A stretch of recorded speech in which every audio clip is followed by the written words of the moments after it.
Hello, whoever decided to click on this video. If you have been watching the videos all about our Okie Cherokee, you will know that we completely bananaed the axle doing some dumb stuff. So, today we have bought a new axle, well, new to us, and we are going to go ahead and reinforce this thing and get it ready to hopefully not banana split again. So, first things first, we're going to take off all this stuff that we don't need, and then take the gears out, and take the axle shafts out, and get it ready to be welded so we can put some reinforcement on this thing.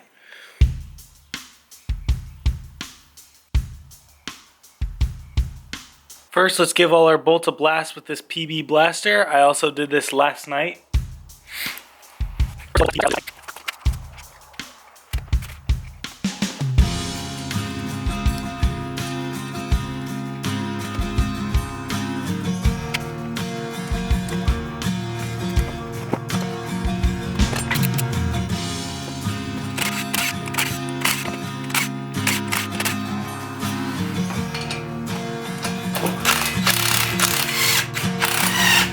And of course, I had to go buy a specialty socket in order to fit these weird bolts. But we went and got that for a few bucks, and we're almost there.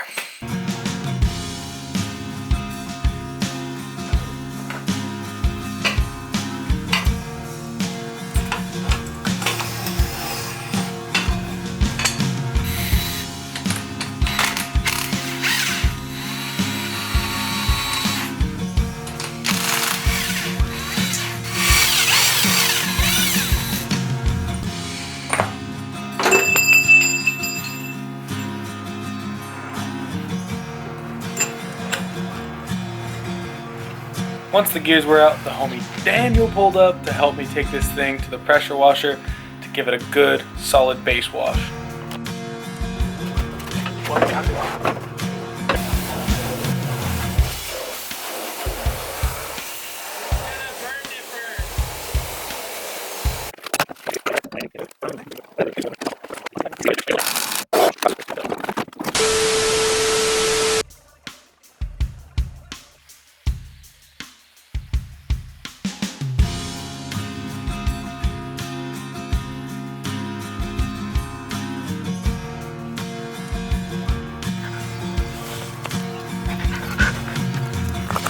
Alrighty, today is all about trying to straighten out this bracket, and well, I don't know if I'm going to be able to straighten out this bracket, but we'll see.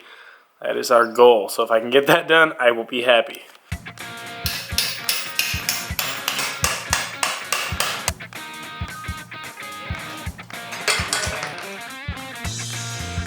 This is probably the hardest thing I've had to move around the anvil ever, but got her up here.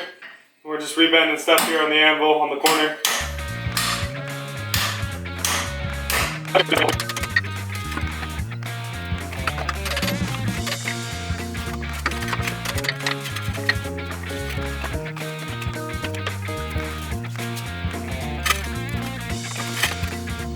Alright, I got this as straight as I can get it, and so now I'm going to make a plate for right here to reinforce it, and then once I weld up here and all this side, I'm going to bang this side in.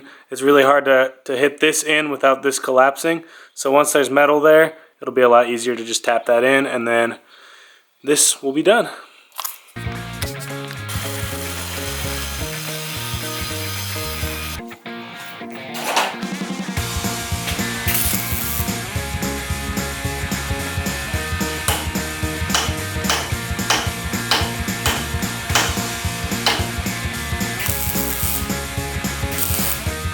Next I move on to making the main truss. So I start with this square stock, and I'm just going to cut one edge off of it so that it sits down on the round, and then cut the design in from there.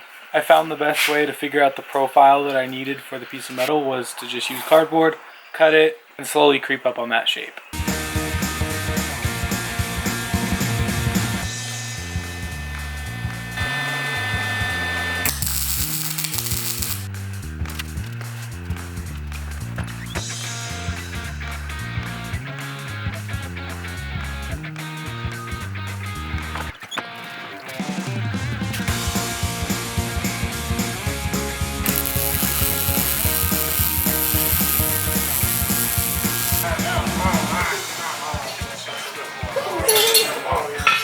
Morning everyone.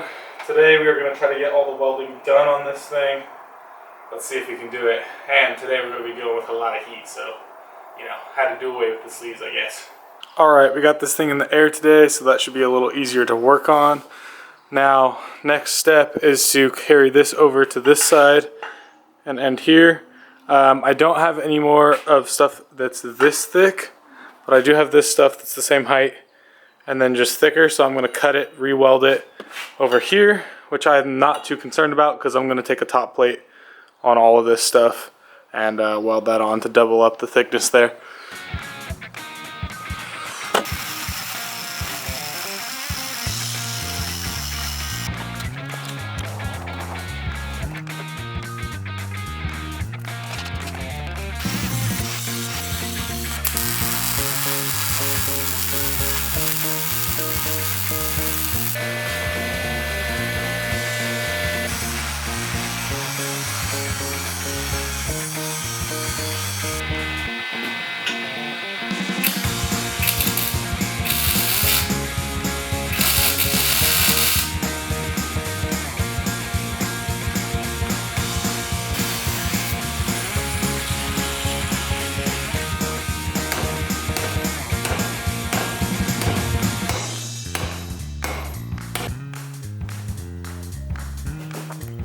Well, I could just weld the underside here and the seams, and I will.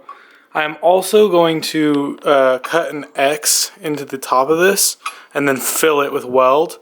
I think it'll look cool, and then it'll actually stick it down here as well, making that double up even stronger. Is it necessary? Probably not. It's probably just plenty strong on the seams, but I think it'll look cool, and I just want to try it.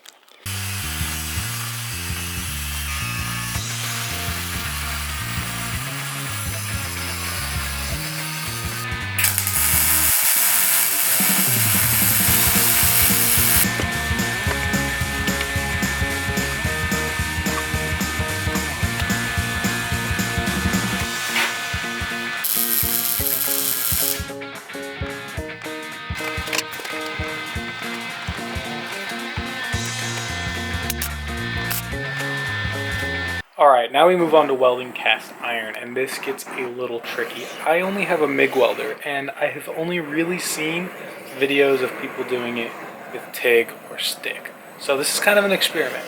I do know we have to preheat the cast iron to 350 to 400 degrees, and then weld it after that. And then after that, we watch the temperatures of both metals and make sure that they don't get too far away from each other as they cool. So you heat the one that's a little bit lower, and you just slowly let everything cool down at a slow pace and not too fast, or else you'll get cracks.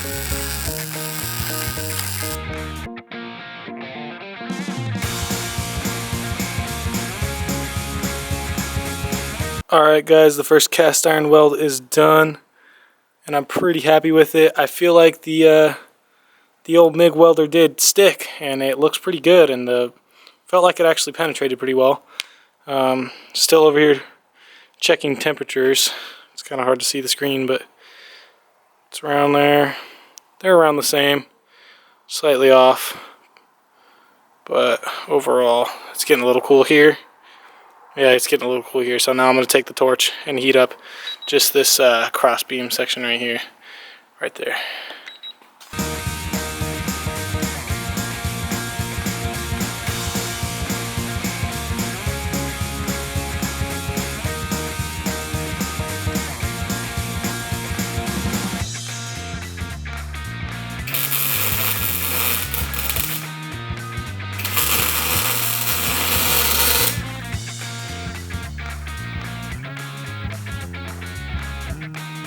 Next, I moved on to reinforcing the outer steering components, starting with a piece of cardboard, as always.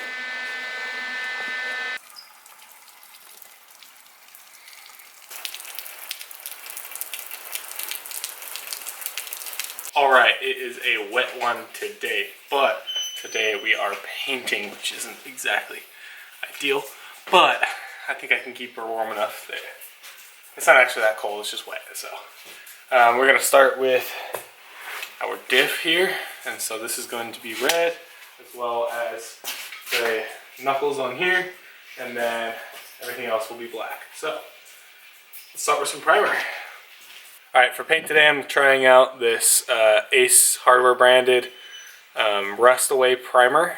So let's see how well it works on this metal. I usually go with a self-etching primer, but I don't know. We'll see how this goes. And then I'm also using, to go along with it, their black for fire pits. It's heat resistant and everything. Not that we need it too much for an axle, but I think the coating will be good.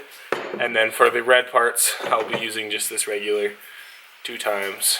Same thing that we use for the American flag on top and everything, so they should all match.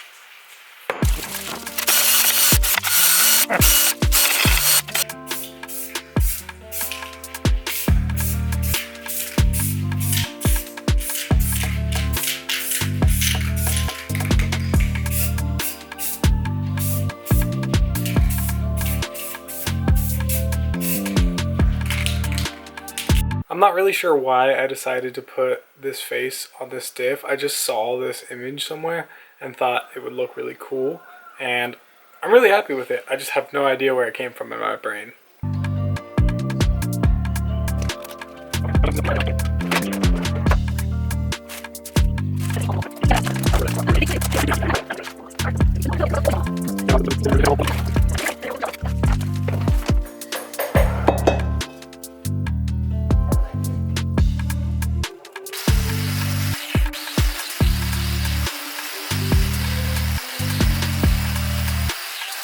Before we paint this thing, I have an idea. I want to give this thing a little bit of extra flair for our Okie Cherokee. So we're going to go ahead and weld in Okie right here so that it'll have a little bit of flair, a little bit of design. So let's see if I can weld straight and right enough to make this look good. Now, as soon as I started laying my first weld, I realized right away that you can't see any of your marks once you're welding. So Sharpie just doesn't, you can't see it when that helmet goes dark. So instead I started using a technique where I would put little tacks everywhere, and then I basically just go from one tack to another like a connect the dots, and that works really well. So for some reason you're writing text with a welder, there you go, there's a good tip.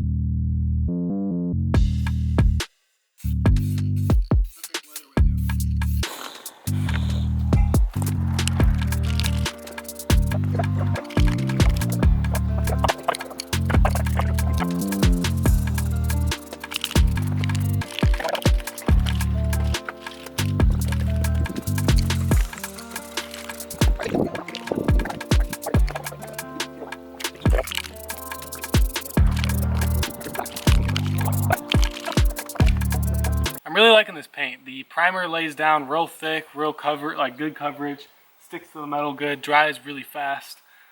This stuff lays down a little more liquidy and translucent-ish. You have to build up the layers for sure, but it has a slight texture to it, like most barbecues have. I mean, it is barbecue paint, I guess. A little bit of the dimpled texture to it, so it's nice, lays down good. You just have to layer it up and go in light layers, but I like it a lot. I recommend. So far, we'll see if it dries well.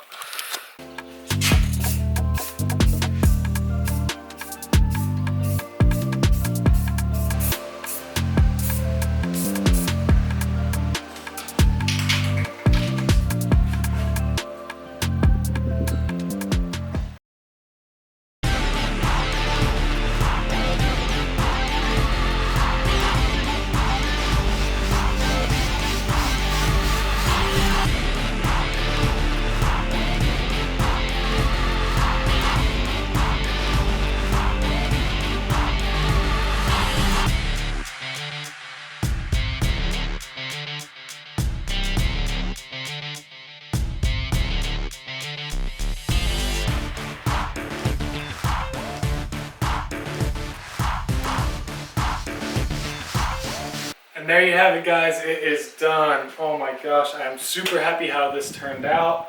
Just, I mean, everything from welding casts to paint and everything like that. I'm just super happy with how this went.